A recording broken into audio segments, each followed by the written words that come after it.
Singapore, the Lion City, often referred to as a gateway between the East and the West because of its cultural diversity. A fascinating mix of colonial, Asian, Indian and Arab influences. There's nothing like travel for new adventures and experiences. The downside, of course, is being away from family and friends. But imagine if you could still touch or even hug your children, even when you're thousands of miles apart. Well, soon you could be doing just that, thanks to, of all things, a chicken. It's the result of some exciting research being done at the Mixed Reality Lab at Singapore's Nanyang Technological University.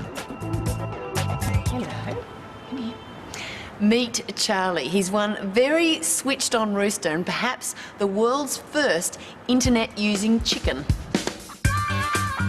So, does he spend his days surfing the net, scouring eBay for bargains or flaming chook chat rooms?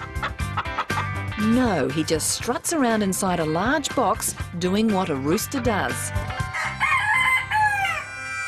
So before you cry foul and say, just what have chickens got to do with hugging my children? Well, at this research laboratory, they've worked out a way of transmitting a sense of touch over the internet.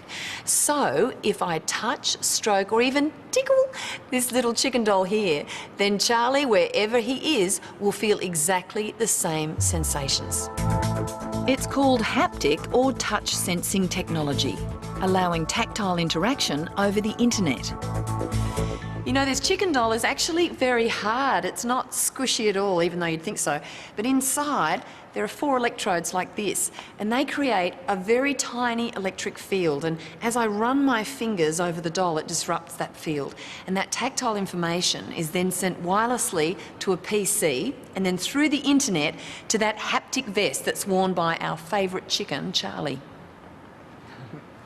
Inside the jacket, there's a battery, a wireless receiver that's connected to all of these small vibrating motors. These pancake motors are the same ones you find in mobile phones and pages. And once they vibrate, they recreate that sense of touch. Oh, he looks gorgeous, doesn't he? Now, the obvious question is, why a chicken? That's best answered by the man who created internet poultry, Dr. Adrian Cheok.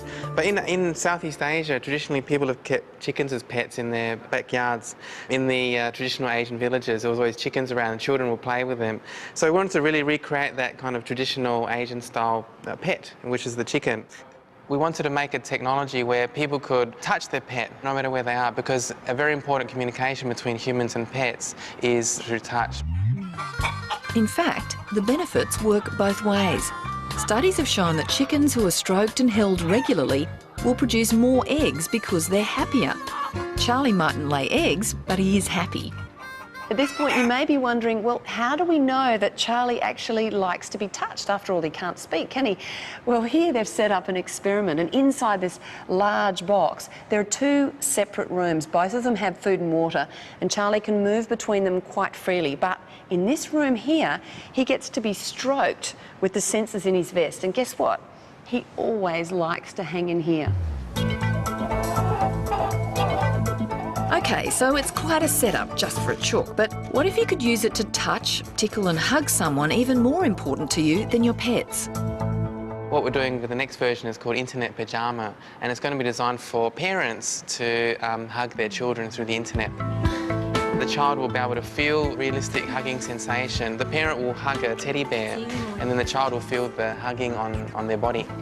It does sound weird, maybe even a little frightening, but in the right context, giving your kids a hug from far away is pretty special. The work here at the Mixed Reality Lab has opened up some amazing possibilities, and it raises the question of just how far can we go and how intimate can we get? Who knows, even sex via the internet may become a reality. But before you get too excited, researchers reckon it's at least a decade away and the technology may remain expensive. So it's an idea that really is beyond tomorrow.